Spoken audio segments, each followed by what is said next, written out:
ada pengukuhan partai-partai di atas 10% ya. Kami membaginya seperti itu. Jadi partai-partai di atas elektabilitas di atas 10% ini masih relatif tetap gitu ya. Jadi PDI Perjuangan, Partai Gerindra, Partai Demokrat dan Partai Golkar. Cuma memang kalau kita lihat naik turunnya elektabilitas memang Partai Demokrat memang ada tren kenaikan kalau kita lihat. Nah, ini yang paling besarkah dibandingkan dengan perubahan di partai-partai lain? Iya. Ya, kalau ada kemarin terima kasih ya, karena bagi kami Litbang Kompas ini kan salah satu lembaga yang sangat terpercaya, baik dari media maupun juga dari penelitiannya gitu, dari hasil surveinya.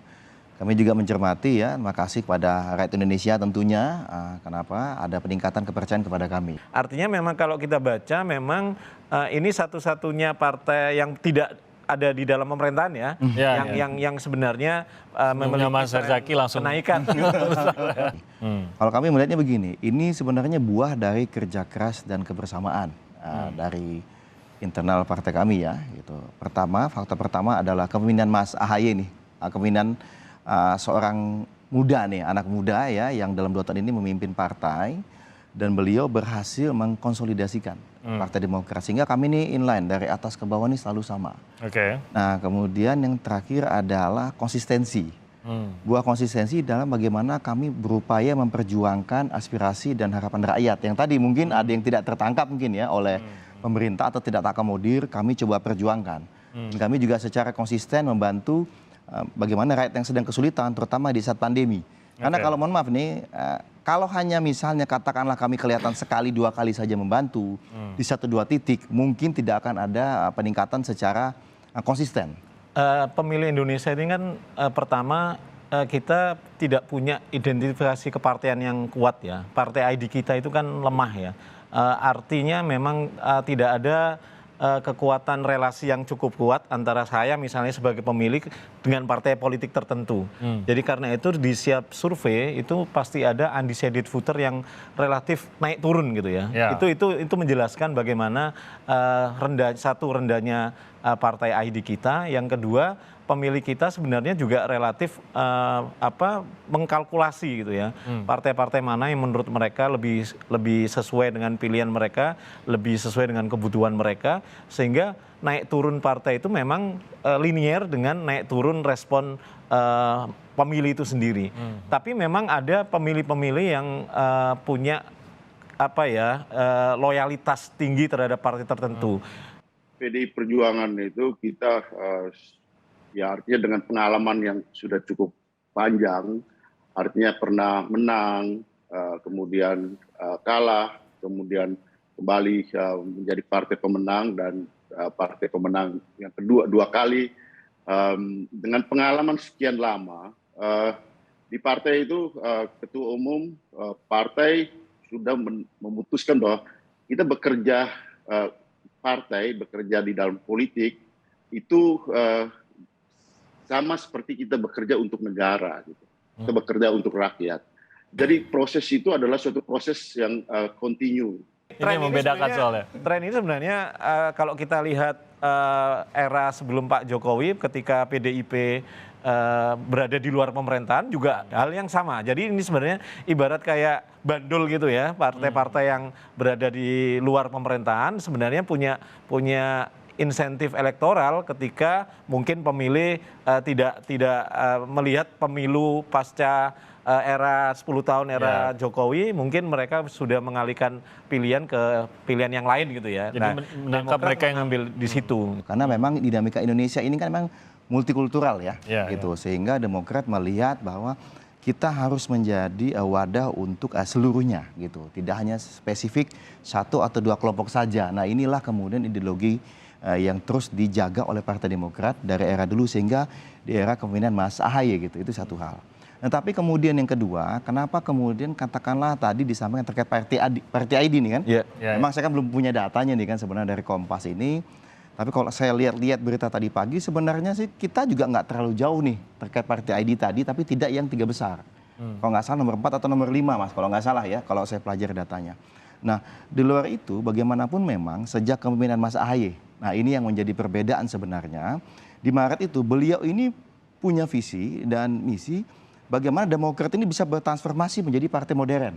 Dalam artian memiliki sistem yang sangat-sangat kuat gitu, yang tidak terlalu tergantung pada figur tokoh gitu. Ya kita akui Demokrat bisa besar di awal berdirinya karena sosok Bapak SBY ini gitu. Ya kan? Nah, tapi kemudian kita melihat bahwa ini tidak bisa selamanya gitu. Sehingga di era Mas AHY ini kami semua kader dalam 2 tahun bekerja ini bagaimana kita bisa mentransformasikan partai ini menjadi partai modern tadi, fokus kepada kebutuhan rakyat ya, bagaimana kita terus berjuang aspirasi, harapan dan kesulitan mereka, apa yang bisa kita bantu tadi, lebih kepada tadi program yang aksi nyata. Karena bagaimanapun bagi kami, semakin dekat kita dengan rakyat, semakin tahu kita aspirasi mereka, sehingga semakin mudah bagi kita mana nih harus kita bantu. Bagaimanapun kami di luar pemerintahan kan memiliki keterbatasan sumber daya. Sehingga yang kami miliki ya kami harus fokuskan gitu. Nah, yang kami lakukan adalah di mana ya memang rakyat yang kesulitan ya kita bantu ini.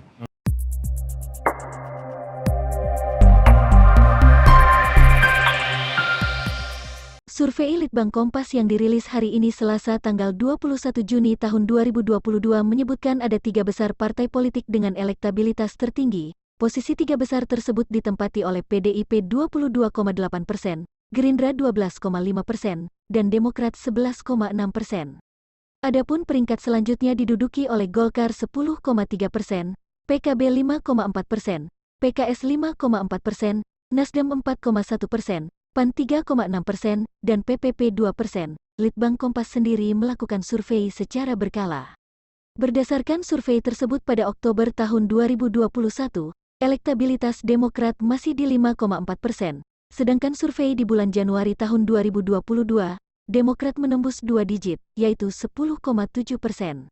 Dan kini, Demokrat naik kembali mencapai 11,6%. Menanggapi hal tersebut Kepala Badan Komunikasi Strategis Dewan Pimpinan Pusat Partai Demokrat, Herzaki Mahendra Putra dalam keterangan pers kepada AJNN, Selasa, tanggal 21 Juni tahun 2022, mengatakan bahwa hasil survei tersebut menunjukkan elektabilitas Demokrat meningkat secara konsisten selama setahun terakhir.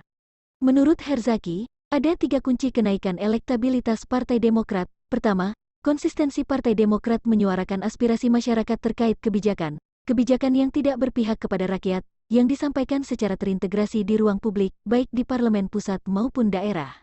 Hal ini terjadi dikarenakan oleh kepemimpinan Ketua Umum Partai Demokrat Agus Harimurti Yudhoyono yang lebih kolaboratif, terbuka, dan menggunakan pendekatan terukur berbasis data, membuat setiap gerak langkah yang diambil Demokrat sesuai dengan harapan publik, ujar Herzaki. Kunci kedua adalah konsolidasi organisasi yang dilakukan oleh AHY juga membuahkan hasil positif, soliditas semakin terjaga, kebersamaan dan loyalitas kader semakin terbentuk. Menurut Herzaki, kesatuan gerak langkah organisasi Partai Demokrat di berbagai tingkatan sebagai buah konsolidasi memudahkan Demokrat mendekatkan diri dengan rakyat dan melaksanakan program-program yang bermanfaat bagi rakyat. Hal tersebut seperti disampaikan peneliti senior Pusat Riset Politik Badan Riset dan Inovasi Nasional, Firman Nur di Harian Kompas, Selasa, tanggal 21 Juni tahun 2022. Kunci ketiga menurut Herzaki adalah intensitas dan konsistensi Partai Demokrat dalam membantu rakyat secara masif saat menghadapi kesulitan selama masa pandemi COVID-19 dalam 2 tahun terakhir ini, yang merupakan program konkret yang sangat menyentuh dan bermanfaat langsung bagi rakyat. Dengan hasil survei ini tidak akan membuat Demokrat jumawa, namun justru akan membuat para kader Demokrat semakin giat dalam mendengarkan dan memperjuangkan aspirasi rakyat khususnya dalam hal perubahan dan perbaikan. Karena harapan rakyat adalah perjuangan Demokrat, imbuh pria yang juga menjabat koordinator juru bicara DPP Partai Demokrat.